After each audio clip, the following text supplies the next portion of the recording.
Happy Monday, FA Nation. Justin Fensterman here, and it's Fantasy Football Stock Watch time. Let's talk about which players are trending up and trending down in our fantasy football leagues. Let's hit that marketplace hard right now.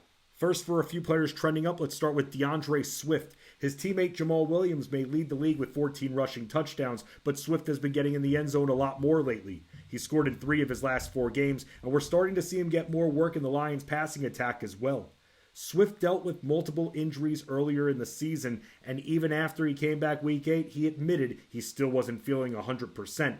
In Week 13, he was on the field for the most he's been on for since Week 8, and he was on the field for more snaps than Williams after closing the gap the previous week.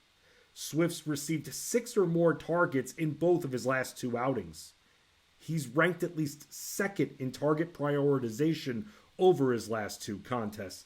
He's produced double-digit points in PPR in 3 straight weeks, and the Lions' next opponent, Minnesota, has surrendered the 3rd most receiving yards to running backs. Another running back trending up, Ezekiel Elliott. Elliott has produced touchdowns in 5 straight games he's played in. We've seen him run a bit better over his last few weeks. He's been able to stay healthy, and he's been on the field for more than half of the Cowboys' offensive snaps in both of his last 2 matchups. He's posted no fewer than 15 fantasy points in PPR in 5 straight outings, and the Cowboys have the Texans in Week 14, the weakest defense against the run in the league, and then he continues to face teams who are great at stopping the run, and with how good the Cowboys' offense has been, they will have a lot of opportunities to pound that rock. A wide receiver trending up, Garrett Wilson from the Jets. Wilson leads the Jets with a target share exceeding 21%, and he's received at least 8 in 3 of his last 4 matchups. He's even posted 92 receiving yards or more in 4 of his last 5 games. Mike White will continue to prioritize him, and Wilson has his second matchup against division foe, the Buffalo Bills, in Week 14, and he shredded them for 8 receptions and 92 yards in Week 9. Buffalo has allowed the 11th most fantasy points per week to wide receivers, and then Wilson gets an easier matchup against the Lions after that, which he should absolutely take advantage of. The Jets' passing offense hasn't been very end zone friendly, but the target volume and yards continue to be there for Wilson. Now for a few players trending down, let's start with George Kittle. Kittle isn't being thrown too much, and with Jimmy Garoppolo out for the rest of the season, we'll have to see if Brock Purdy can reach him, and despite Miami being one of the weakest teams at defending tight ends, Kittle was targeted just 3 times, and he's been targeted fewer than 5 times in 3 of his last 4 games. He hit the end zone and caught for more than 26 yards in just 1 contest during that span. Are the matchups on paper good for Kittle over his next few weeks? Yes. But if he continues to receive less than 12% of the team target share, it won't matter whether or not he has a good matchup.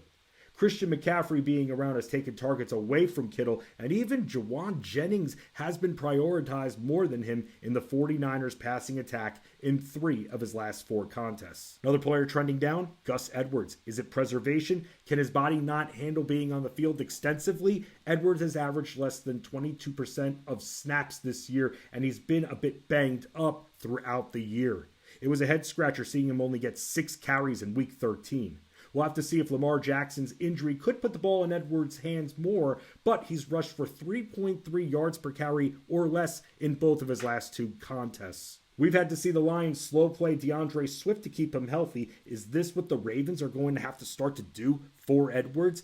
They could opt to turn to Kenyon Drake more, as Drake has rushed for at least 4 yards per carry in 3 of his last 5 outings. Edwards doesn't get passes thrown his way, so if he's not scoring, he's pretty much useless in fantasy until he can prove otherwise. Baltimore has other running backs they can turn to as well, which doesn't fare well for Edwards. J.K. Dobbins' return is on the horizon, and that will further clog up Baltimore's backfield. Final faller, we go back to the tight ends to talk about Tyler Higbee. Matthew Stafford's season is likely over, and the defending champion Rams have just 3 wins.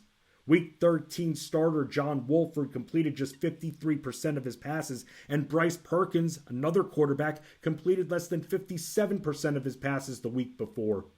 In PPR, Higbee has averaged fewer than 7 fantasy points per week. He's been dealing with a bum knee, and he recorded a 0 in Week 12. It's the second time he recorded a 0 for fantasy players in 6 weeks. Not ideal. Speaking of 0, that's how many times Higbee has hit the end zone this season. Sad. He's caught more than 2 passes in just 2 of his last 7 battles. It's been hard finding a reliable tight end in fantasy football this year, but Higbee isn't one of them. Seattle gives up the second most fantasy points to tight ends per game, and Higbee produced just 2 receptions for 14 yards. Like the Rams, Higbee's stock is absolutely plummeting.